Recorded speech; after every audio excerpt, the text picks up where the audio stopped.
Welcome to ഗീതികാസ് kitchen. ഇന്ന് നമ്മൾ ഉണ്ടാക്കാൻ പോകുന്ന പോട്ട്സ് 65. അത് നല്ല ടേസ്റ്റി ഡിഷ്. അതെങ്ങനെ ഉണ്ടാക്കുന്നത് നമുക്കൊന്ന് നോക്കാം.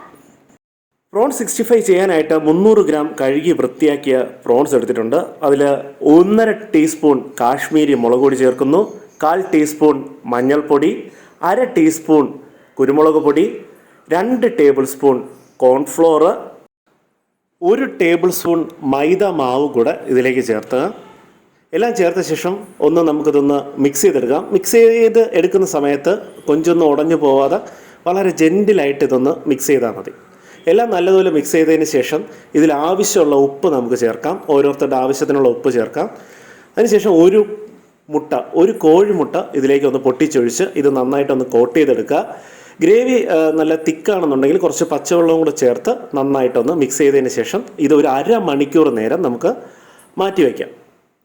അരമണിക്കൂറിന് ശേഷം ഇത് ഫ്രൈ ചെയ്യാനായിട്ട് ഒരു കടായി നമുക്ക് ചൂടാക്കാം. കടായി ചൂടായി വരുമ്പോഴേക്കും അതിൽ ഇത് ഫ്രൈ ചെയ്യാൻ ആവശ്യമുള്ള എണ്ണ ഒഴിച്ചു കൊടുക്കാം. എണ്ണ ഒന്ന് ചൂടായി വരുമ്പോഴേക്കും ഈ മാരിനേറ്റ് ചെയ്ത് വെച്ചിരിക്കുന്ന കൊഞ്ചെല്ലാം നമുക്ക് ഇതിലേക്ക് ഓരോന്നായിട്ട് ഇട്ട് കൊടുക്കാം. മീഡിയം ഫ്ലെയിമിൽ ഇത് ഫ്രൈ ചെയ്യേണ്ടതാണ്. ഒരു സൈഡ് 2 മിനിറ്റ് മീഡിയം ഫ്ലെയിമിൽ ഫ്രൈ ചെയ്താൽ മതിയാവും. അപ്പോൾ 2 മിനിറ്റ് കഴിയുമ്പോഴേക്കും ഇതൊന്ന് നമുക്ക് തിരിച്ചിട്ട് കൊടുക്കാം. മറ്റേ സൈഡും കൂടെ അതേപോലെ 2 to 3 മിനിറ്റ് വരെ ഒന്ന് മീഡിയം ഫ്ലെയിമിൽ തന്നെ ഫ്രൈ ചെയ്തെടുക്കാം. ഏകദേശം ഒന്ന് ഫ്രൈ ആയി വരുന്ന സമയത്ത് നമുക്കിതിലേക്ക് പച്ചമുളക് കീറിയതും കറിവേപ്പിലയും കൂടെ ഒന്ന് ചേർത്ത് കൊടുക്കാം. അതുകൂടെ നന്നായിട്ടൊന്ന് ക്രിസ്പി ആയിട്ട് വരുന്നവരെ അതിനെ ഇളക്കി ഫ്രൈ ചെയ്യാം.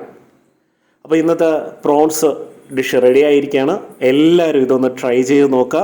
വളരെ സിമ്പിളായിട്ടുള്ള ഡിഷാണ്, വളരെ ടേസ്റ്റി ആയിട്ടുള്ള ഡിഷാണ്. എല്ലാവരും ഒന്ന് ട്രൈ ചെയ്യുക. ഇന്നത്തെ വീഡിയോ കണ്ട എല്ലാവർക്കും വളരെയധികം നന്ദി. ഇന്നത്തെ ഡിഷ് എല്ലാവർക്കും ഇഷ്ടമായോ?